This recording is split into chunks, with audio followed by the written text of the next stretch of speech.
about Bell is if you look at their history in the airborne public safety space, you have to go back more than 70 years. And, Bell not only developed and fielded the world's first police helicopter and the world's first fire helicopter, we're still partnered with those same agencies today.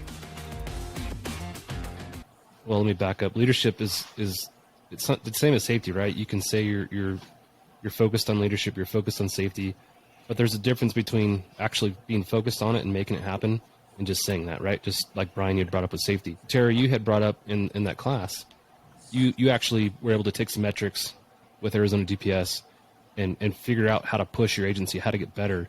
Can you talk about some of those metrics you guys identified and how you use those to push your agency to do better? Yeah, I can, and more so maybe the rationale behind them. There were some perhaps unusual metrics of, your staffing count, your operational and service, some safety type stuff. But really, the emphasis behind that is how you move those metrics. And every agency, every leader is going to perhaps have different metrics, and I'll actually tie this back to the quote of the general where he talks about, it's not just your physical training, et cetera, it's your people.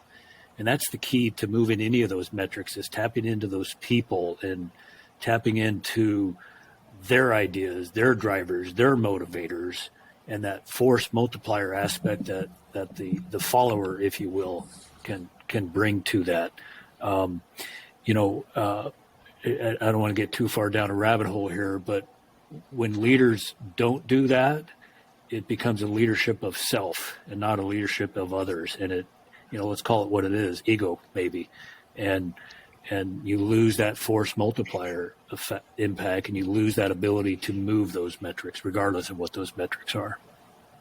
Yeah, I remember you talked about that in your class, and I walked away like that's kind of an epiphany. A good leader, one, surrounds themselves with people that know things that they don't, right? I'm surprised you showed up at that class, John, let alone remembered anything that I said. Just kidding. Threw me off track. But when a leader puts the people that he's leading in front of themselves, as far as providing the things for them to get better at whatever their job is, it really makes that leader look well, and then it makes the organization look good. And all those metrics that you're using to measure what effectiveness is, all those things come up, they jump up, all because the leader has put the people he's leading in front of himself. I think that's a great way of looking at it, and Terry, I really like that philosophy.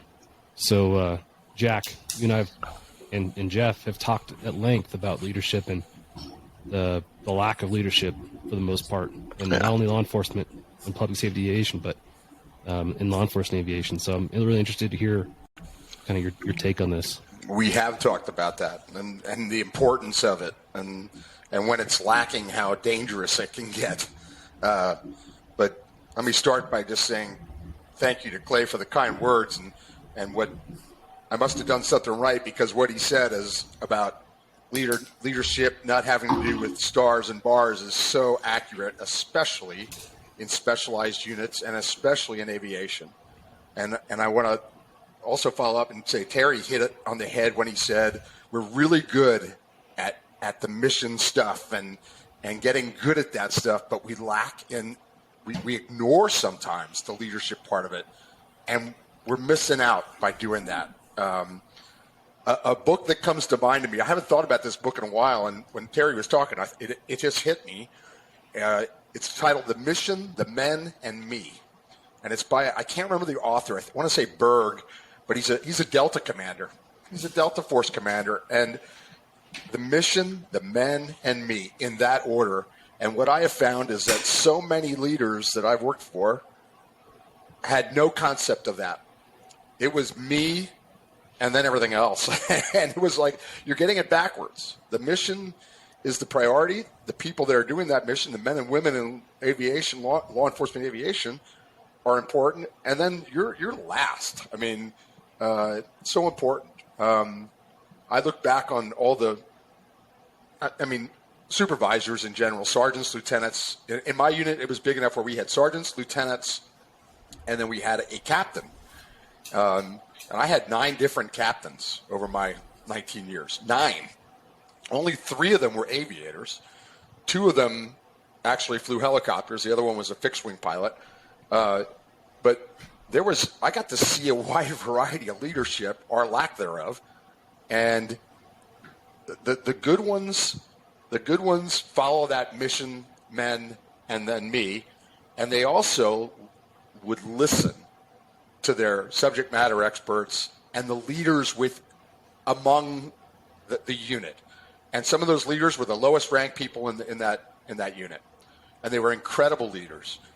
And it was fun to pick those people out in places where personally I could have some influence to say, oh, this guy, this TFO is going to be an amazing leader. And I knew it immediately just from the things that they was talking about: honesty, work ethic, dedication, putting themselves last, putting the mission and the work first. So this is a complicated topic because there's so many layers to leadership. Yeah. It's not just the chief. In many cases, the chief's mildly interesting in this conversation. It has to do with the people you're around, and sometimes they're the same rank as you or even lower. And I just truly believe that, and seen it many, many times. And I think this is a really good conversation to have because it's important.